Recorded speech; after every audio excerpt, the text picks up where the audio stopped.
Hello everyone, तो आज हम एक्सरसाइज 14 का क्वेश्चन नंबर 26 सॉल्व करेंगे। तो देखते हैं क्वेश्चन क्या है। क्वेश्चन है the angle of elevation of the top of a tower from a point on the same level as the foot of tower is 30 degree. ठीक है, अब इस क्वेश्चन में क्या है कि एक टावर है, ठीक है, और ये मान लेते हैं मेरा ग्राउंड है। तो ग्राउंड पे इस प्लेन पे कहीं एक पॉइंट है और ये मान लेते हैं मेरा पॉइंट ऑफ ऑब्जर्वेशन है। ठीक है, तो इस पॉइंट से हम टावर के टॉप पे देख रहे हैं। मान लेते हैं कोई ऑब्जर्वर है जो कि टावर के टॉप पे देख रहा है, ठीक है, और यहाँ पे जो एंगल ऑफ एलिवेशन बन रहा है वो एंगल ऑफ एलिवेशन 30 डिग्री है। तो एंगल ऑफ एलिवेशन बनाने के लिए पहले लाइन ऑफ साइट ड्रॉ करना होगा। ठीक है, ये लाइन ऑफ साइट है और यहाँ पे एंगल 30 डिग्री का बन रहा है। ठीक है, यहाँ तक। अब आगे क्वेश्चन है on advancing 150 metre towards the foot of the tower the angle of elevation becomes 60 degree. ठीक है, अब क्वेश्चन में ये दे रहा है कि हम अगर मतलब ये ऑब्जर्वर अब टावर की तरफ 150 मीटर आगे बढ़ गया। ठीक है, तो मान लेते हैं कि शुरुआत में ऑब्जर्वर मेरा कहीं इस पॉइंट पे है। अब क्या हुआ कि वो टावर की तरफ बढ़ गया और टावर की तरफ कितना डिस्टेंस बढ़ गया, 150 मीटर। तो मान लेते हैं कि वो कुछ देर के बाद मतलब 150 मीटर चलने के बाद वो इस पॉइंट पे पहुंच गया ऑब्जर्वर।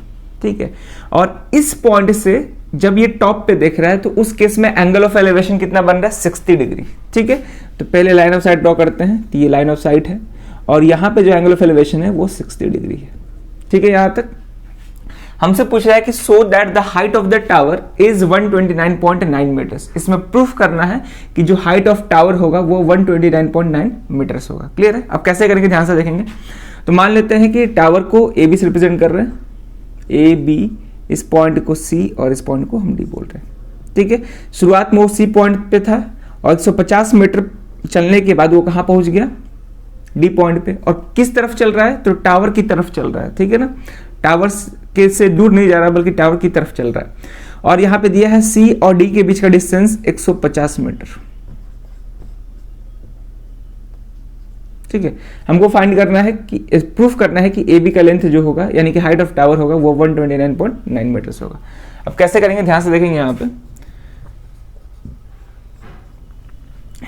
पे हम लेट कर लेते हैं कि let the height of the tower be h metre.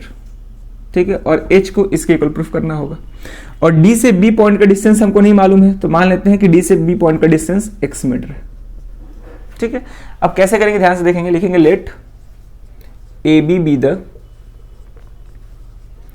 Height of tower. ठीक है, देन ए बी को क्या लेट किए हैं, A B is equal to H metre. और क्या क्या मालूम है, सी डी मालूम है जो कि 150 मीटर है, और वहां पे बी डी को हम क्या माने हैं, एक्स। तो let B D is equal to X metre. ठीक है, हमको एच फाइंड करना है। कैसे करेंगे, ध्यान से देखेंगे। तो इस फिगर में दो राइट एंगल ट्रायंगल दिख रहा होगा, तो दोनों का यूज करके हम एच फाइंड करेंगे। तो पहले हम इस छोटे वाले राइट एंगल ट्रायंगल ले रहे हैं, ट्रायंगल ए बी डी। तो लिखेंगे now in right triangle A B D. ठीक है, यहां भी tan का यूज करना होगा क्योंकि ये परपेंडिकुलर है, बेस है, तो tan या कॉट दोनों में से किसी का यूज। तो tan 60 degree is equal to perpendicular A B और बेस भी है बी डी। ठीक है, हमको इससे मतलब नहीं है, BD से मतलब नहीं है, तो इसको हम एलिमिनेट करेंगे। तो tan 60 का वैल्यू क्या होता है, √3। AB को h माने है और ये x है। ठीक है, तो x को हम एक तरफ कर रहे हैं, एलिमिनेट करना है, तो ये x इधर आ जाएगा, तो h/√3 हो गया। ठीक है, इसको हम इक्वेशन फर्स्ट लेट करते हैं। अब हम बड़ा वाला ट्रायंगल लेते हैं, ट्रायंगल ABC। तो लिखेंगे इन राइट ट्रायंगल ABC। ठीक है, अब ABC राइट एंगल ट्रायंगल में थीटा 30 डिग्री है, ये फाइंड करना है, और बेस क्या है मेरा, BC है। ठीक है, तो यहां भी tan का यूज करेंगे। तो tan 30 degree is equal to perpendicular जो कि AB और बेस क्या है, BC। बेस में ही बात हो रहा है, तो tan 30 का वैल्यू क्या हो जाएगा, 1/√3 इज इक्वल टू AB जो कि h है, और BC को हम CD प्लस BD ले सकते हैं। ठीक है ना, तो CD कितना है, 150, और BD कितना है, x है। ठीक है, अब हमको x से तो मतलब है नहीं, हमको क्या चाहिए, h चाहिए। तो क्या करेंगे कि यहाँ पे x का वैल्यू h/√3 जो आया है यहाँ पे सब्स्टिट्यूट कर देंगे। ठीक है, इसको इक्वेशन सेकंड लेट करते हैं। और लिखेंगे on substituting the value of x in equation second. ठीक है, क्योंकि यहां पर हम x को h के टर्म्स में निकाले हैं, तो यहां पे सब्स्टिट्यूट करेंगे तो 1/√3। अच्छा, पहले क्रॉस मल्टीप्लाई करते हैं। तो क्रॉस मल्टीप्लाई करेंगे तो ये हो जाएगा 150 plus x is equal to h √3h। ठीक है, ये हो जाएगा मेरा √3h। ठीक है, अब सब्स्टिट्यूट करेंगे तो 150 प्लस x कितना है, h/√3 is equal to √3h। ठीक है, अब हमको h चाहिए, तो इसको आगे सॉल्व करेंगे। तो एलसीएम लेंगे यहाँ पे तो √3 होगा, और यहाँ पे क्या हो जाएगा मेरा 150 √3 प्लस h। ठीक है, और इधर क्या आ गया √3h। क्लियर यहाँ तक? केवल सिंप्लीफाई किया और कुछ नहीं।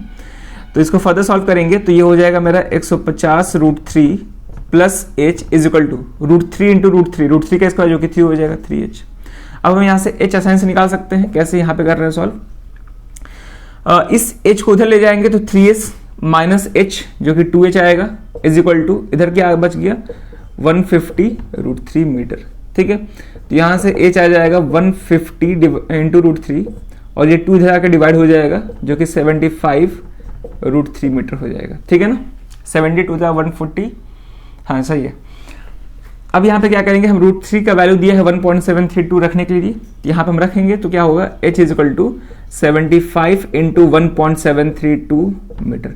जब दोनों को मल्टीप्लाई करेंगे तो मल्टीप्लाई करने के बाद 129.9 मीटर आ जाएगा। ठीक है ना, तो लिखेंगे लास्ट में therefore height of the tower ये बोला ना, हाँ, therefore height of the tower is equal to 129.9 metre proved. ठीक है, ये प्रूफ करना था, शो करना था कि हाइट ऑफ टावर 129.9 मीटर होगा। ठीक है ना, तो इस तरह से इस क्वेश्चन को सॉल्व करना था। आसान क्वेश्चन था और ये क्वेश्चन सीबीएसई 2006 कंपार्टमेंटल में भी पूछ चुका है। ठीक है, तो क्वेश्चन को प्रैक्टिस करते रहिए। इस वीडियो में यही क्वेश्चन रहेगा। अब मिलते हैं नेक्स्ट वीडियो में नए क्वेश्चन के साथ। Thank you.